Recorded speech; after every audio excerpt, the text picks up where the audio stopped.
friends, welcome to this class. So we're going to paint this street with snow and we have cars. Now another thing which you could do is use masking fluid for watercolors or a wax stick to create that snow effect. So if you don't have wax stick, you can use masking fluid for watercolors.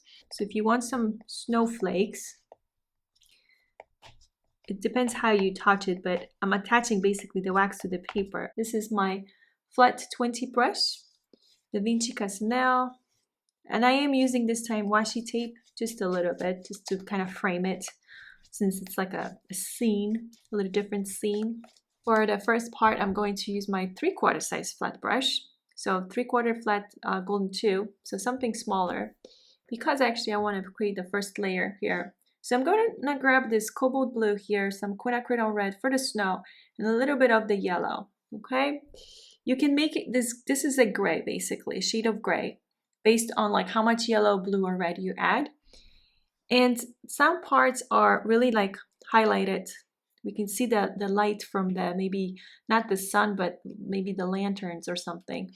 So we have some snow. We want to definitely use color for the snow. You always want to use color for the snow. This is more yellowish, so in a second I'm going to grab some other colors. And then over the cars, we need some color. I'm going to clean this brush quickly. And now use the same 3 colors, except like mostly yellow, red here. A little more of that. This is milk-like ratio, and then there's my gray, right? And try not to overly mix the colors on your palette.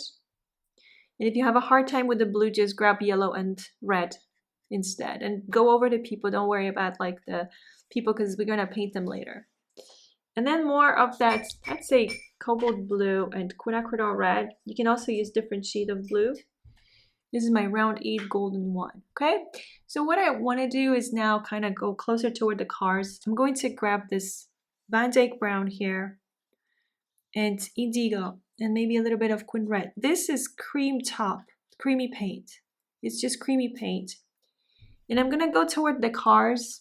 So like I should have a car here somewhere just to show like little elements. This does not have to be detailed at all.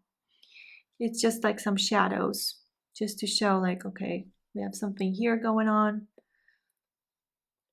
Another car or something like that. And it could be easier to do it if we have like maybe a smaller brush. Now I'm adding a little bit some of these darks in the background here too, actually.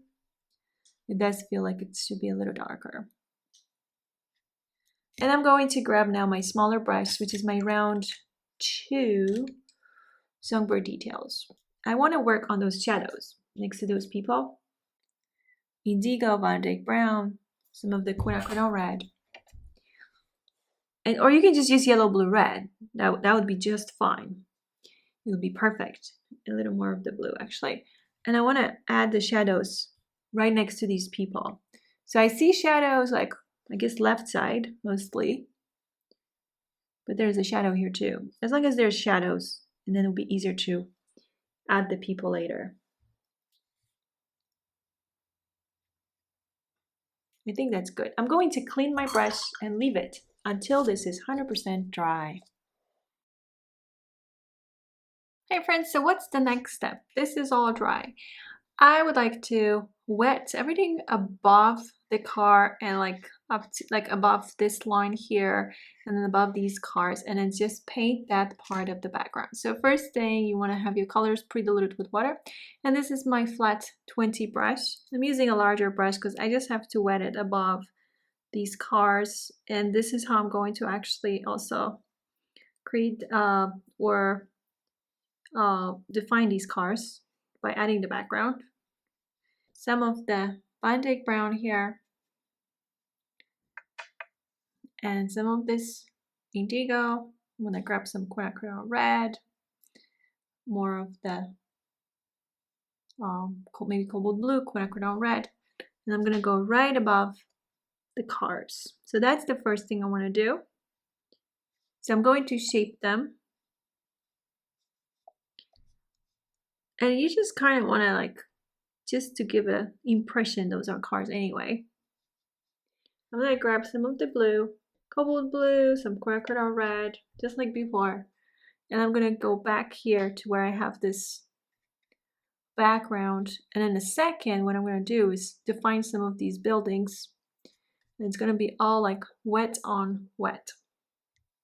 And then there's some windows and stairs. I don't need to like do too much detail, but just like the overall impression, so I can show there's some steps and stuff like that, but I don't need to do like detailed work, just to give the overall idea. So this is all going to be painted wet on wet. This is where I am avoiding like working on details. There's a balcony, I think, and so on, but it's really not that important to paint the little details. So just kind of shaping it. Something behind here as well. There's a lot going on, so I'm just gonna capture the overall. So overall, like I don't want to do too much. I do want like trees later, but I'm going to add them later on. So I'm gonna clean my brush. I'm going to grab like a very pale wash of the cobalt blue, maybe some indigo with it. And just like we see parts of the car are covered, and then we have the wheels and stuff like that, or tires. I'm grabbing the other brush just to soften it underneath that. And I'm gonna keep going like this, just for the shadows. But the brush that I'm using needs to be wet, right? The other brush, this one. So kind of just shapes or shadows. Kind of like dry brushing almost. Okay, next is to paint these people. So for the people, you just want to create shapes. I'm actually going to grab a little smaller brush. And what I'm going to do is grab first a little bit of blue, cobalt blue, maybe some of this quinacridone red, Van Dyke brown. I'm going to paint them all at once. So let's see. I want to change the ratios between colors and also add maybe some of the burnt sienna. So mixing colors on the paper. Let's grab some even yellow. Maybe more of the burnt sienna. It's just about the shapes. And then we have these legs. I want to grab some of the red, more red. For example, for that person in the back, maybe it's too red, so I'll grab some indigo. And keep in mind that you're connecting all these elements together. And nothing has to be perfect. So maybe here, it's just like a quick add-on. Just to add something darker, basically. And you can do a lot of dry brushing. This is my Songbird Detail Size 2 brush. Same colors. It's easier to create branches when you have a regular brush. Just some, it doesn't have to be everywhere. And then we can add another tree. I would say there was some tree behind I wanted to paint. Maybe like right here. I'll have a tree right here. So I'm adding a little more water so I have that flow. I don't want the paper to dry too fast in those areas, so I can keep adding colors. So blue is my undertone. Using the tip of my brush. And now I'm not going to clean the brush, I'm just going to grab this Van Dyke brown burnt sienna and quickly apply it over, or just like kind of over, just so I can still see the blue undertones. Maybe more bluish. And you could go right above the branches. Maybe those would be the lower branches. You could add some blue on top. It's like a combination of blue, yellow, red. I want to show you a close-up of the people, just so you can see how I painted them. So it all starts with a sketch. All started with a sketch, because you don't really always have to use a sketch or have a sketch when you paint silhouettes. Thank you so much for your time. Let me know if you have any questions.